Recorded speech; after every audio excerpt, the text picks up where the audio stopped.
Aujourd'hui, nous allons parler de ces deux nouvelles concernant la crypto-monnaie Baby Dogecoin.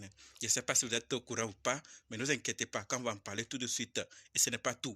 Nous allons aussi parler de PancakeSwap, de ces deux nouvelles concernant Solana, de ces entreprises enregistrées dans l'Union européenne et Bitcoin. Donc, si toi aussi tu veux en savoir plus sur ces plateformes crypto-monnaies et entités, continue. OK? Salut. Ici, c'est la chaîne crypto-monnaie et investissement. Et sur cette chaîne, nous parlons de deux thèmes, les crypto-monnaies en général et quelques business en particulier. Alors, si ces deux thèmes vous intéressent, n'hésitez pas à cliquer sur s'abonner, activer la cloche de notification pour ne rien rater toutes les vidéos d'urgence. Et prenez place, car il y a de la place pour tout le monde, y compris vous, quelle que soit votre position géographique. OK? Mille merci à tous ceux qui sont déjà abonnés, comme les commentaires, qui partagent mes vidéos. Grâce à votre contribution, nous sommes déjà à plus de 7000 abonnés. Merci du soutien. On va dans le but. Mais oui, ne pas cliquer sur abonner, c'est fait. Ok, c'est parti.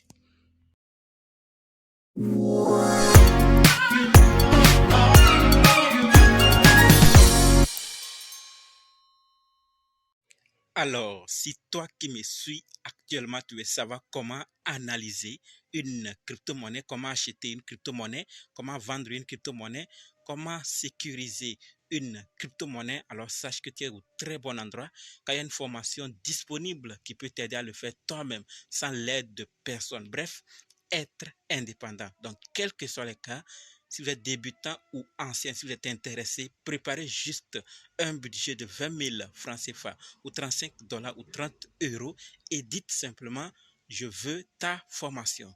Soyez prêts d'abord avant de me contacter. OK? Et on va faire le programme pour commencer. Parlons maintenant des nouvelles de la vidéo. Comme dit, nous allons parler de ces nouvelles. Nous allons d'abord parler de PancakeSwap, ensuite des deux nouvelles concernant Solana, des entités crypto enregistrées dans l'Union européenne, du Bitcoin, et finir avec ces deux nouvelles concernant Baby Dogecoin. Donc, restez jusqu'à la fin pour qu'ensemble on puisse découvrir ces nouvelles et prendre nos dispositions, ok? Par rapport à PancakeSwap, on en a déjà parlé, mais aujourd'hui c'est la suite. Pour ceux qui suivent régulièrement, savent de quoi on veut parler. Je l'ai déjà dit que l'équipe, dans sa volonté de diminuer l'approvisionnement à l'ancien vote, comme on nous le dit encore ici, PancakeSwap a publié une proposition de vote sur la réduction de la limite d'approvisionnement total de cake de 750 millions à 450 millions. On l'a déjà parlé, n'est-ce pas? Aujourd'hui, on nous dit clairement qu'il y a actuellement 95,22% de soutien pour l'adoption. D'accord? La date limite est le 29 décembre à partir de 16 h pour voter. Et s'il est approuvé, il prendra effet le 4 janvier 2024. Donc si à 16 h du 29 décembre c'est fini et que c'est approuvé, tout le monde soutient l'idée, l'initiative, la volonté de l'équipe, alors ça prendra effet à partir du 4 janvier 2024. Et on nous dit qu'on va passer de 750 à 450. Donc la diminution va sûrement aider le projet parce que l'équipe ne le fait pas au hasard, ils sont les seuls. Mais comme c'est l'équipe, le projet et la communauté, il faut aussi avoir l'avis de la communauté, c'est important. Donc c'est pour ça le vote est lancé pour que la communauté aussi puisse dire qu'est-ce qu'il faut faire. Donc si à partir du 16 et du 29 décembre à 16 h, le vote est approuvé en faveur de l'initiative de l'équipe, ça prendra effet à partir du 4 janvier 2024. Qu'est-ce qui pourra arriver après cette diminution? Nul ne sait. Mais à chacun de voir l'information et de prendre ses décisions. Ce n'est pas au hasard. Donc nous devons être informés et prendre nos dispositions, n'est-ce pas? J'ai partagé avec vous par rapport à PancakeSwap. Je ne sais pas ce que vous pensez, mais je vous attends dans les commentaires. Parlons maintenant de ces deux nouvelles concernant Solana. Et par rapport à Solana, la toute première nouvelle que nous devons savoir concerne Solana Saga. Vous vous rappelez qu'il y a un appareil en vente avec Solana et on nous dit que ce qui est possible de réclamer des claims avec le téléphone Solana Saga. Donc si vous achetez Solana Saga, ce que vous pourrez gagner en retour, d'accord, c'est que vous pourrez réclamer en retour. Donc on nous dit qu'il y a 30 millions de bunks évalués à environ 435 $. Premièrement ça. Ensuite, vous avez Access Protocol, vous allez réclamer 100 000 ACS d'une valeur d'environ 350 $. Troisièmement, vous avez Honeyland 50 HXD, c'est le symbole ça, hein, doit 10 $ et une mise à niveau Premium dans le jeu qui coûte 30 $. Airdrop à venir, donc les airdrops qui vont venir après. Vous avez les trois choses lorsque vous achetez, vous les réclamez. Et maintenant, les airdrops qui vont venir après pour que vous puissiez réclamer. On a maintenant Samoney Dogecoin, Samoney Coin, Samu. Vous allez réclamer après. Soland, SLND comme symbole. Digent Factory, DGN. Mining, SHDW comme symbole. Helium Mobile, essai gratuit d'un mois du service 5G d'Helium Mobile. Wolf Capital NFT, NFT gratuit. Stake for L. Donc, vous allez réclamer tout ça là. Stake du NFT Saga Genesis pour des L. Genopet Claim, un toy Saga gratuit pour débuter le jeu avec un avantage. Donc, ces avantages-là sont derrière l'appareil et lorsque vous en procurez, vous allez recevoir immédiatement les trois dont on a cité et les autres après.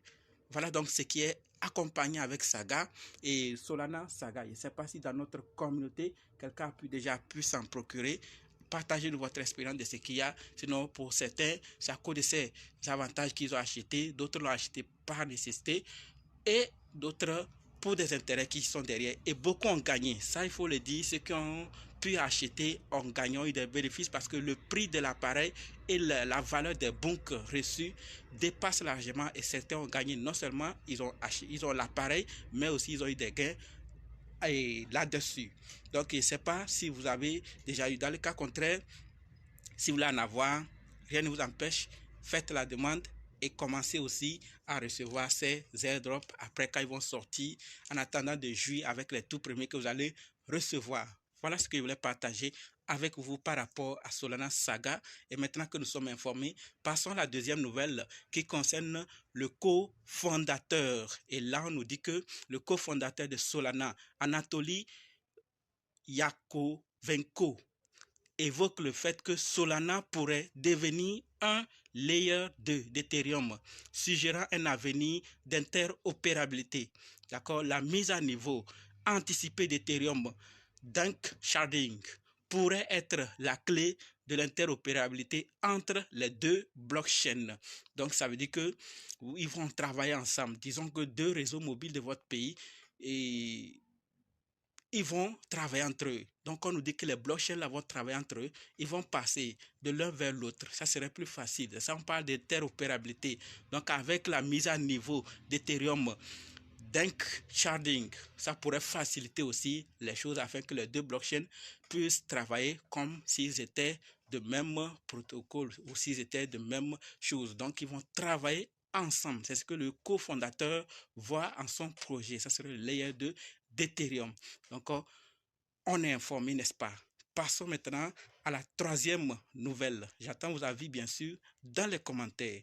Par rapport aux troisième nouvelle, ce qu'on nous dit, c'est que ça concerne les entités crypto qui sont enregistrées dans l'Union européenne. On nous dit que près de 1000 nouvelles entités crypto enregistrées dans l'Union européenne en 2023. Presque près de 1000, d'accord? Et 103 enregistrés en France. Donc sur les près de 1000, on a 103 qui sont enregistrés en France. Un total de 11 597 entités enregistrées dans les 27 États membres. La République tchèque reste en tête avec 9 372 entités crypto enregistrées. Donc, ça veut dire qu'il y a beaucoup qui sont en train de s'enregistrer, de se mettre dans les règles pour exister, travailler en accord avec les régulateurs ou les institutionnels du pays pour qu'il y ait le calme, pour que du jour au lendemain, on ne prenne pas de décision pour dire « Yo, il ne faut plus travailler chez nous ». Sinon, si tu veux travailler, fais ceci, fais ceci. Donc, chacun se met en ordre et c'est intéressant parce qu'il y a certains qui attendent ce respect. C'est le respect de ces normes pour pouvoir commencer à investir. Donc, avec ces règlements, ça pourra les inviter, les amener à s'intéresser aux cryptos. Et c'est l'adoption aussi qui arrive lentement, mais sûrement. Ça a un prix aussi à payer. Je ne sais pas ce que vous pensez, mais passons maintenant à la quatrième nouvelle qui concerne le Bitcoin. Et par rapport au Bitcoin, ce qu'on nous dit, c'est que le milliardaire Tim Draper affirme que le Bitcoin atteindra 250 000 $ en 2024, pas en 2025, pas en 2026, 2024, 250 000. D'accord? Je dirais que mon chiffre de 250 000 $ sera probablement atteint assez rapidement. Et il insiste, assez rapidement. Donc ça va se faire très vite. Lorsque le prix du Bitcoin était à 4 000 $, il avait prédit qu'il atteindrait 250 000 $ en 4 ans. Mais ça n'a pas atteint, n'est-ce pas? Il nous donne ses raisons. Il dit, lorsque j'ai prédit cela, je ne m'attendais pas à ce que les États-Unis soient si craintifs et si vieux jeu. Je pense qu'avec des États-Unis réceptifs, nous aurions des conversations comme celle que j'ai avec les habitants du Salvador. Donc, par rapport à ces discussions, par rapport aux habitants du Salvador, c'est ce qu'ils s'attendaient recevoir de la part des Américains lorsque ça arrivait, quand ils prédisaient que ça va atteindre 250 000 $ en 4 ans. Mais ça, ce n'est pas fait parce que les États-Unis étaient craintifs. Donc, ils ne s'attendaient pas à ça. Ils s'attendaient à ce que les États-Unis accueillent cette nouvelle technologie, acceptent et travaillent favorablement, comme ils en ont l'habitude de travailler avec d'autres actifs, mais non. Donc c'est pour ça que ça n'a pas marché. Donc il espère que cette fois-ci, vu la discussion qu'elle a avec les habitants du Salvador et comment les choses sont en train de changer de par le monde entier, il pense que ça pourra arriver en 2024. 250 000 $. Ça va arriver, personne ne sait. C'est l'avenir qui va bien nous donner de bonnes réponses. Qu'est-ce que vous pensez? Terminons maintenant avec ces deux nouvelles concernant Baby Dogecoin. Et là, les nouvelles concernent les wallets. La toute première concerne XLP Wallet. Et on nous dit clairement que Baby Doge Army, nous avons de belles nouvelles. Baby Dogecoin a officiellement atterri sur XLP Wallet. Désormais, nous pouvons facilement gérer, stocker, envoyer et recevoir nos pièces mères, même préférées, le tout dans le portefeuille XLP sécurisé et convivial. Donc, sécurisé et convivial. Je ne sais pas combien dans notre communauté utilisent déjà ce wallet. Si vous êtes concerné, alors sachez que Baby Doge est dans votre wallet. Maintenant, vous pouvez l'utiliser, le gérer, le stocker, l'envoyer, recevoir sur ce wallet. Et si vous n'êtes pas encore un utilisateur, rien ne vous empêche d'aller faire un tour et voir aussi ce wallet, comment il fonctionne. On parle de sécurité et on parle de convivialité. À vous de voir si ça vous intéresse. J'ai tenu à partager parce qu'il y a sûrement certains qui s'inquiètent que non, mon wallet que j'utilise le plus, il n'y a pas Baby Doge là-dessus. C'est pourquoi, donc maintenant Baby Doge est sur votre wallet. Allez faire un tour. Terminons maintenant avec la deuxième qui concerne le wallet Coin In. Et là, on nous dit que Baby Doge est maintenant répertorié sur le portefeuille Coin In. D'accord? Nous sommes ravis d'accueillir Baby Doge Army à bord. Donc, ces deux nouvelles concernent les wallets. Donc, si vous êtes un utilisateur, allez vérifier, allez travailler avec et ensemble contribuons à l'avancement de Baby Doge Coin. C'est des wallets. Si vous n'êtes pas un utilisateur, rien ne vous empêche d'aller découvrir davantage et voir comment utiliser aussi ces wallets. Je tenais à partager cette information avec vous pour qu'on sache ce qui est en train de se passer. Qu'est-ce que vous pensez? Les commentaires sont libres. Je vous attends là-bas et on se donne rendez-vous maintenant dans d'autres vidéos et dans les commentaires là-bas. N'oubliez pas de nous rejoindre sur Telegram, WhatsApp, Facebook. Les liens sont dans la description. Et pour ceux qui sont prêts pour la formation, dites simplement ici, prêt, je veux votre formation. OK? Merci.